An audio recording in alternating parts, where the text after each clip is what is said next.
A Mortal's Journey to Immortality Episode 258. In the previous episode, Han Li joined a secret meeting between the top cultivators of the Nine Nations Union and the Heavenly Dao Alliance. The atmosphere was tense. The Moulan tribes had sent an envoy proposing a series of deadly wagered battles. Each battle would not only decide rare spiritual materials but also the freedom of captured cultivators. The leaders understood it was a trap, yet refusing would crush their army's morale. None of the assembled eccentrics were eager to risk their lives. Centuries of cultivation made them value survival above all.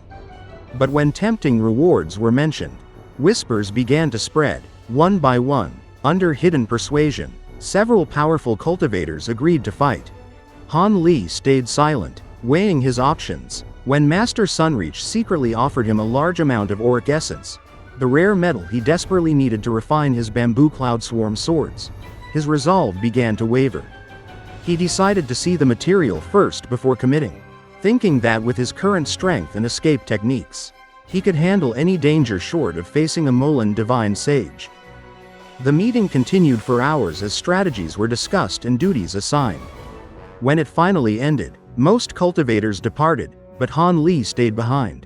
As for the other two, they were Devil Cloudpart and a gorgeous woman with a bloodless complexion. The woman had remained silent in the previous discussion as Han Li did. And episode 258 is starting. Once most of the others left, Devil Concord expressionlessly said, "Junior Marshal brother, follow me. There is something I must say to you alone." He then walked out of the hall without turning back. Devil Cloudpart hesitated for a moment, his gaze flickering nervously toward the imposing figure of Devil Concord, before silently following him. It was clear that he feared the large black-robed man greatly. With them gone, Master Sunreach turned his attention to Han Li and the pale woman standing beside him. "Fellow Taoists Han and Bai," he began warmly, "let us have a proper chat. You may first take a look at the items you desire and then decide whether or not you will participate in the wagered battles. I understand your hesitation. After all, the battles are extremely dangerous, and no one would risk themselves without a worthy reward. But whether or not these items meet your expectations, I hope you will still take part in the wagered battles." Wei Wuya remained quietly to the side, hands folded behind his back, observing both of them with a calm and measured gaze. Han Li did not respond immediately. Instead, the pale woman frowned, her voice cold and distant. "I am a woman who treads the solitary path. I do not care whether the Moulan invade the heavenly south or the other way around. If it were not for your message regarding this item, I would not have emerged from seclusion. Let us address the matter directly. If what you offer does not meet my satisfaction, I will leave without hesitation." Master Sunreach did not take offense at her words.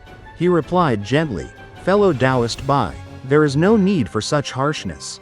I may have been mistaken in the past, but my intentions were to act in your best interest." Her expression hardened further, and she coldly snorted, "I am the judge of whether it was a mistake. Enough of the past. Bring out the item." Han Li, observing quietly, felt a flicker of surprise.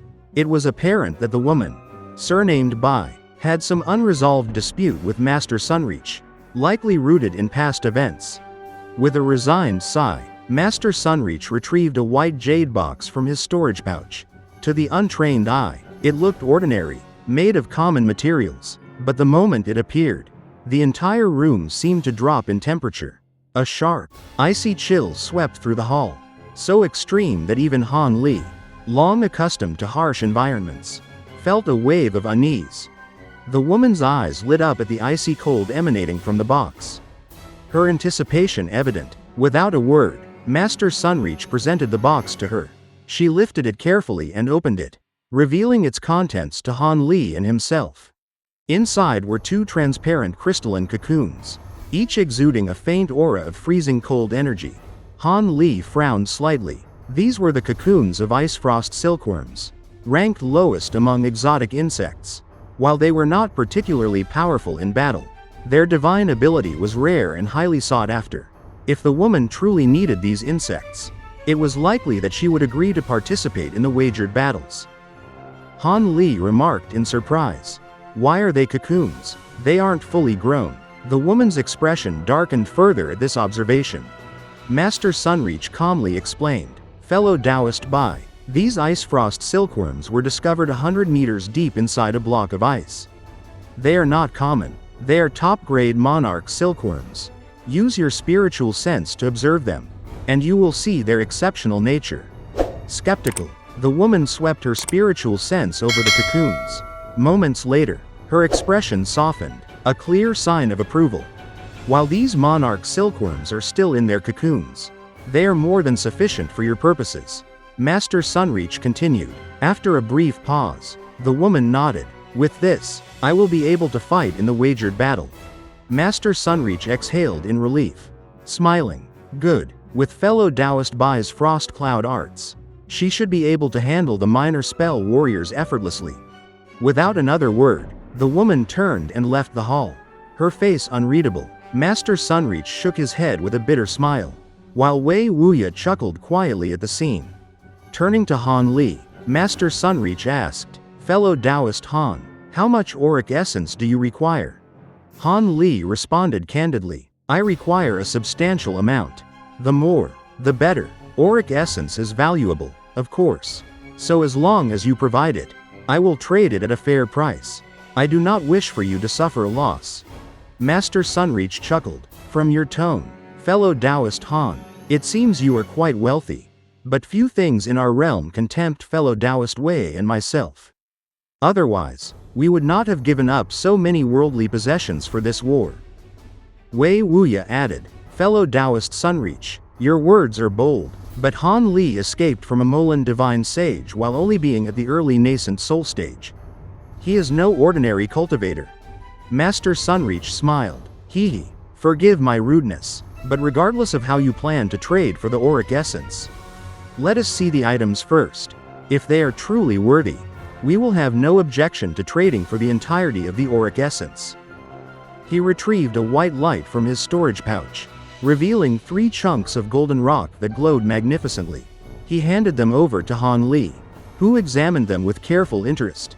The pieces varied in size, one large, about the size of a walnut, and 2 smaller ones about half that size. It was a generous amount, enough to infuse tens of flying swords, but less than Han Li had hoped for. Despite his calm demeanor, his eyes betrayed a hint of disappointment. Wei Wuya, noticing this, produced a fist-sized chunk of Auric Essence from his sleeve and offered it to Han Li. Delighted, Han Li accepted it, realizing that combined with the other pieces, it would suffice for at least half of his 72 flying swords. With 36 fully supported by the swordlight reflection technique, he could form a small-scale aureate sword formation. Satisfied, he put away the Auric Essence and presented 2 jade boxes to Wei Wuya and Master Sunreach. Inside, Wei Wuya found numerous scarlet scales, each no larger than a fingernail, while Master Sunreach found a fist-sized jet-black tortoise shell. Both Taoists, at the late nascent soul stage, were visibly impressed. Han Li explained, "These are demon beast materials.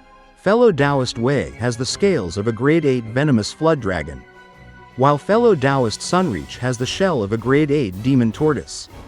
While not the ultimate treasures, these rare metamorphosed materials are sufficient to trade for Auric Essence." Wei Wuya, noticing the crimson scales, was ecstatic, recalling the venomous cultivation techniques he practiced. These scales held immense potential for his art. He carefully examined them, pondering their possible uses. Master Sunreach's expression betrayed a mixture of amazement and curiosity. He remarked, "It seems these items are to Brother Wei's liking. I am also intrigued by the tortoise shell. If these truly come from a grade 8 demon beast, they are suitable for refining defensive magic tools and would be a fair trade for the Auric Essence." Although he felt that Han Li's words weren't false, the sword-bearing Taoist found it hard to believe that an early nascent soul cultivator was able to acquire grade 8 demon beast materials. He naturally had to determine whether or not the tortoise shell was genuine. And that wraps up this episode. In this part, we saw Han Li carefully navigating the tense negotiations with Master Sunreach and Wei Wuya, showing both his intelligence and confidence. The mysterious pale woman, fellow Taoist Bai, also made her intentions very clear. Her desire for the Ice Frost silkworms demonstrated just how valuable rare and exotic items are in the world of cultivation. Even something that seems small or weak, like a cocoon, can possess incredible divine potential, as we saw with these monarch silkworms. This episode also focused on Han Li's strategic thinking. By presenting rare grade 8 demon beast materials, he was able to secure a significant amount of Auric Essence, a critical resource for his swordlight reflection technique and the formation of his flying swords. It showed us how powerful cultivators, even those at the early nascent soul stage, can gain respect and influence through skill, resourcefulness, and careful planning. Moreover, the episode highlighted the high stakes and the complex relationships between the characters. Fellow Taoist Bai's past tension with Master Sunreach, the quiet observation of Wei Wuya, and the mysterious presence of Devil Concord all added layers of intrigue, reminding us that in this world, every alliance, every item, and every decision carries weight. Overall, this episode emphasizes preparation, strategy, and the importance of rare and valuable resources in cultivation battles, while giving us insight into character motivations and the subtle dynamics between them. It sets the stage for the challenges ahead and makes us eager to see how Han Li will use his newly acquired resources in the upcoming wagered battles. If you enjoyed this episode or found it exciting, don't forget to like the video and subscribe to the channel so you won't miss any of the latest episodes in Han Li's journey. Thank you so much for watching, and I look forward to seeing you in the next video.